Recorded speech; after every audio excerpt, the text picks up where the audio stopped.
Mes bien chers frères, Jésus, ayant aimé les siens qui étaient dans le monde, les aima jusqu'au bout, nous dit saint Jean dans l'évangile de la messe de la scène du Seigneur, en ce soir où nous commémorons l'institution du mystère de l'Eucharistie et du sacerdoce. Mes chers amis, ce que nous célébrons ce soir s'inscrit dans le mystère de l'amour d'un Dieu qui s'est tellement abaissé jusqu'à se livrer pour nous, livrer son corps, verser son sang pour nous sauver du péché qui a une redoutable conséquence qu'est la mort éternelle. Le mystère de l'Eucharistie, ce mot grec qui veut dire rendre grâce, exprime pleinement le mystère de Dieu, d'un Dieu qui se fait homme pour livrer son humanité afin qu'elle devienne source de vie. Elle est la nourriture de notre âme. À chaque fois que nous célébrons la messe, à chaque fois, nous avons la nourriture de notre âme qui se rend présente sur l'autel. Nous sommes présents au moment de la consécration au pied de la croix. Là où Jésus livre son corps et verse son sang. C'est à ce moment-là que le Christ commence son agonie. Déjà en se livrant dans son corps et dans son sang en esprit, il va l'accomplir pleinement lorsqu'il sera au jardin des Oliviers et lorsqu'il sera flagellé, couronné d'épines et cloué sur la croix, comme nous le verrons demain dans le mystère de la passion du Christ. Mais il a anticipé ce mystère. C'est pour ça que je dis qu'il commence son agonie dans le mystère de la consécration du pain et du vin, qui est le corps et le sang de Jésus. Et pour cela, il a institué les prêtres, le sacerdoce, le sacrement de l'ordre. Lorsqu'il a dit « Faites ceci en mémoire de moi », tout repose sur cela. Il a confié cela à ses disciples, qui vont devenir ses apôtres, et qui vont transmettre par l'imposition des mains à ceux qu'on appellera les évêques et leurs collaborateurs que sont les prêtres.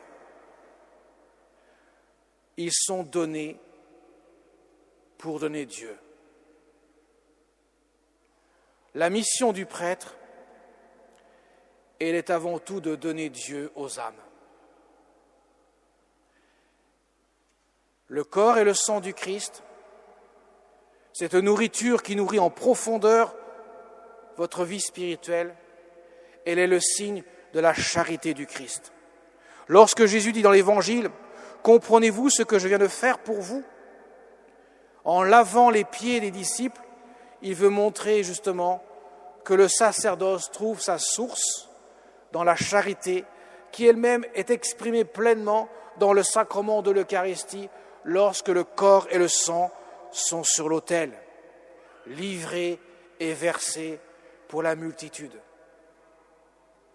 Alors mes chers amis, je vous invite particulièrement ce soir, en ce jour de l'institution de l'Eucharistie et du sacerdoce, en ce jour où le Christ manifeste une charité, exprimée bien sûr par le lavement des pieds, mais encore plus pleinement exprimée par le don de sa vie sur la croix, qui est anticipé dans le mystère de l'Eucharistie, de prendre du temps devant le Seigneur. À la fin de la messe, après la communion, je rapporterai le ciboire au reposoir, qui est l'autel privilégié derrière le cœur. Et là, nous prendrons un peu de temps devant le Seigneur. S'il y a bien un moment où il faut prendre un temps de silence, de prière, d'abord je commencerai à mettre en appétit cette prière, mais après, il faudra prendre du temps devant le Seigneur. Mes chers amis, ce temps que vous prendrez avec le bon Dieu est un temps précieux pour votre âme. Dieu a faim de vous. Il a faim d'amour à vous livrer. Il est là présent pour chacun d'entre nous. Quel que soit le degré de notre foi, quelle que soit notre aptitude à prier, peu importe, Dieu demande tout simplement que nous soyons devant lui pour rayonner de son amour dans nos cœurs. Alors prenez du temps avec lui. D'ailleurs, Jésus le dira à ses apôtres le soir de l'agonie. Veillez et priez pour ne pas entrer en tentation. Prenez ce temps. C'est un temps privilégié au cœur de la nuit où Jésus donne vraiment en abondance son amour. Dans le sacrement de l'Eucharistie qui rythme nos semaines, nos dimanches, consacrés le jour consacré au Seigneur, le jour du Seigneur, c'est le temps à chaque fois que Dieu vient de son éternité dans l'histoire de notre humanité. Il s'abaisse à nous. Est-ce que nous pouvons imaginer un seul instant que dans une petite parcelle d'hostie, dans une coude de vin qui devient le sang du Christ, qu'il y a la présence de Dieu, car il y a la présence de son corps, de son sang, de son âme et de sa divinité dans chaque parcelle d'hostie et dans chaque goutte du précieux sang. Est-ce que nous pouvons imaginer un seul instant, mes chers amis, que le monde dans lequel nous vivons, ce monde qui a été créé par Dieu, voilà que le Créateur est là au milieu de nous, sous l'apparence voilée du pain et du vin, mais réellement, substantiellement, son corps et son sang. Est-ce que nous prenons conscience, mes chers amis, quand nous sommes devant le mystère de l'Eucharistie, c'est comme s'il était présent en chair et en os devant nous. La présence eucharistique n'est pas une présence au rabais. Alors certes, elle demande de la foi, car je ne vois pas Jésus. Mais cependant, c'est réellement lui, car ce n'est plus du pain, il a été transformé en son corps. Ce n'est plus du vin, il a été transformé en son sang. Et tout ça par amour pour nous.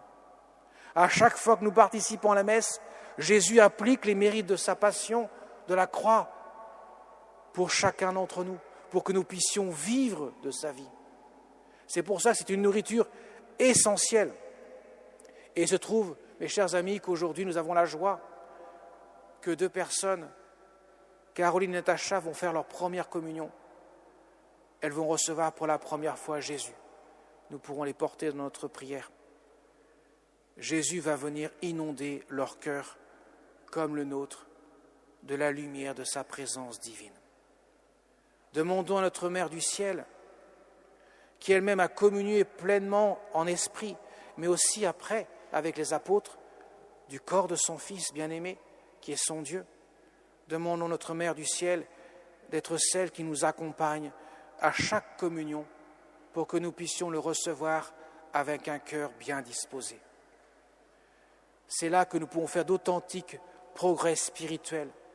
C'est le sacrement des sacrements par excellence, car ce sacrement, non seulement il vous donne la grâce, mais il vous donne Dieu lui-même.